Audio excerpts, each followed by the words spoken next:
En psychologie, il y a cette idée assez provocante qui dit que l'intelligence la plus rare, ce n'est pas le QI, non, c'est l'intelligence sociale. C'est une affirmation plutôt forte, non? Alors, sans plus attendre, on va décortiquer ensemble ce concept vraiment fascinant. On a tendance à valoriser la logique, les connaissances, mais la capacité à vraiment déchiffrer les autres, à sentir ce qui n'est pas dit et à traverser la vie sans créer de conflits inutiles, eh bien ça, c'est un véritable pouvoir silencieux. Mais alors, comment est-ce que ça se manifeste concrètement au quotidien? D'un côté, on a l'intelligence des faits, des données, celle qu'on peut presque mesurer. Et de l'autre, il y a cette intelligence humaine, celle qui permet de lire l'ambiance d'une pièce et de comprendre ce qui se joue entre les lignes. C'est cette deuxième forme d'intelligence, beaucoup plus subtile, qu'on va explorer aujourd'hui. Alors voici notre plan de route. On va d'abord voir pourquoi c'est une intelligence invisible, ensuite on plongera dans l'art de l'observation, puis dans la compétence de l'adaptation, on enchaînera avec le pouvoir de l'influence et on terminera en voyant quel est cet avantage silencieux que tout ça procure. Ok, allons droit au but. L'intelligence sociale, c'est un outil hyper sophistiqué. C'est une force tranquille que beaucoup de gens possèdent sans même le savoir. Ce n'est pas quelque chose de tape à l'œil, non. C'est une compétence qui opère en arrière-plan, en coulisses. Voilà, c'est ça, l'idée centrale qui va nous guider. C'est la fondation sur laquelle reposent tous les signes qu'on va analyser.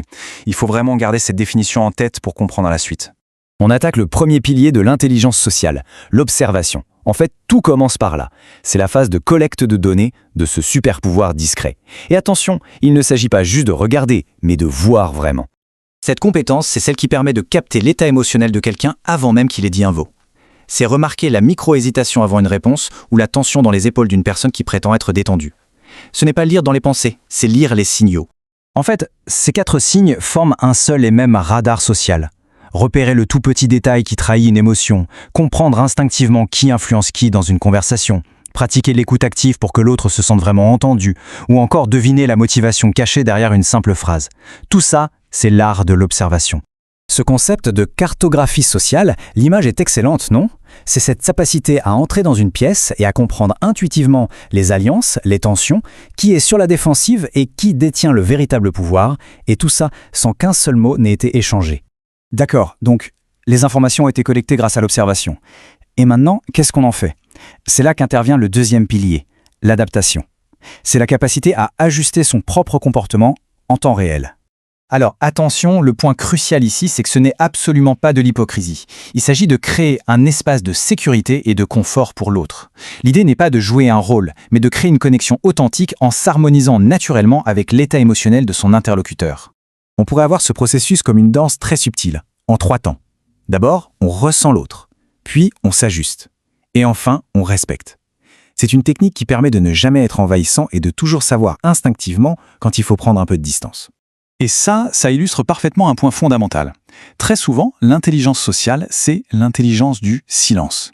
Savoir retenir le commentaire qui pourrait mettre mal à l'aise ou la question qui pourrait blesser, c'est précisément ce genre de retenue qui bâtit une confiance absolue. On arrive maintenant au dernier grand pilier. Après l'observation et l'adaptation vient l'influence. Là, on entre dans une phase active, où cette intelligence ne fait plus que réagir, elle façonne positivement son environnement. Il s'agit de comprendre que la manière de dire les choses est souvent bien plus importante que ce qui est dit.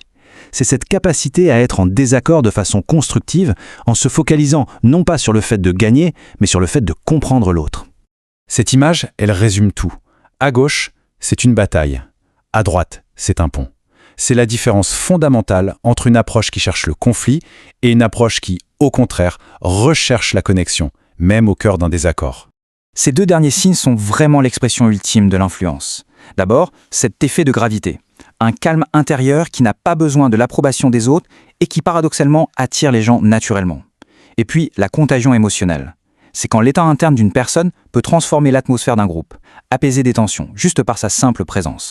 Pour conclure, il faut vraiment le redire, l'intelligence sociale n'est pas bruyante. C'est une force tranquille, mais son impact est profond, durable, surtout dans un monde qui a tendance à valoriser le bruit et l'affirmation de soi parfois agressive.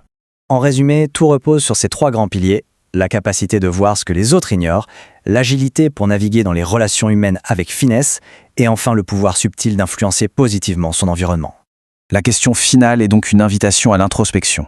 Si ces caractéristiques résonnent, c'est probablement le signe d'une sophistication sociale assez peu commune. Quelle est la force qui est la plus présente dans sa propre manière d'interagir avec le monde? Voilà une question qui mérite d'être posée. Merci d'avoir suivi cette analyse.